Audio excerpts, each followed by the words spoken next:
মন্ত্রিসভার দায়িত্ব নেওয়ার পর আজ বদরপুরে এলেন মন্ত্রী কৌশিক রায়। আসাম মন্ত্রিসভার ক্যাবিনেট মন্ত্রী হিসাবে শপথ নেওয়ার পর আজ মন্ত্রী কৌশিক রায় বদরপুরে পা রাখতে সংবর্ধনার জোয়ারে ভাসালেন দলের কর্মী সাধারণ জনগণ। এছাড়াও স্থানে স্থানে আবার বৃদ্ধ সাধারণ জনগণ মন্ত্রী কৌশিক রায়কে সংবর্ধনা জানিয়েছেন। বদরপুরে উপস্থিত হয়ে মন্ত্রী কৌশিক রায় বলেন, মুখ্যমন্ত্রী ডক্টর হিমন্ত বিশ্ব শর্মা তাকে 3টি বিভাগে দায়িত্ব দিয়েছেন। এর মধ্যে বরাক উপত্যকা উন্নয়ন বিভাগটি অত্যন্ত গুরুত্বপূর্ণ।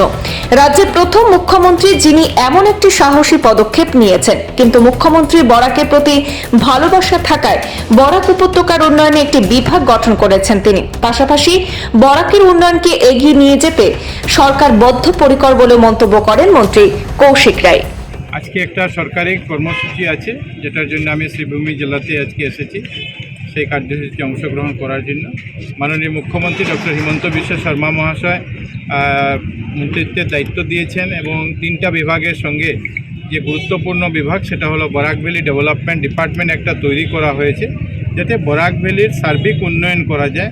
সমস্ত ডিপার্টমেন্ট যতগুলি আছে সমস্ত ডিপার্টমেন্টের সঙ্গে কোঅর্ডিনেশন করে যাতে বরাকের সার্বিক উন্নয়ন যাতে করতে পারি সেই উদ্দেশ্য নিয়ে এটা এই বিভাগ নতুন বিভাগ তৈরি করা হয়েছে। আমি গতকালকে মুখ্যমন্ত্রী মহাশয়ের সঙ্গে কথা বলেছি যাতে আমরা কিভাবে এই ডিপার্টমেন্টকে এগিয়ে নিয়ে যেতে পারি যাতে বরাক উপত্যকার জনগণের ডেভেলপমেন্ট হয়। মন্ত্রী হিসাবে আমরা দায়িত্ব পেয়েছি, আমি এবং কৃষ্ণেন্দু পাল মহাশয় দুজন মিলেই বরাক উপত্যকার জনগণের যে আশা আকাঙ্ক্ষা যেটা আছে সেটাকে যাতে আমরা পূর্ণ করতে পারি।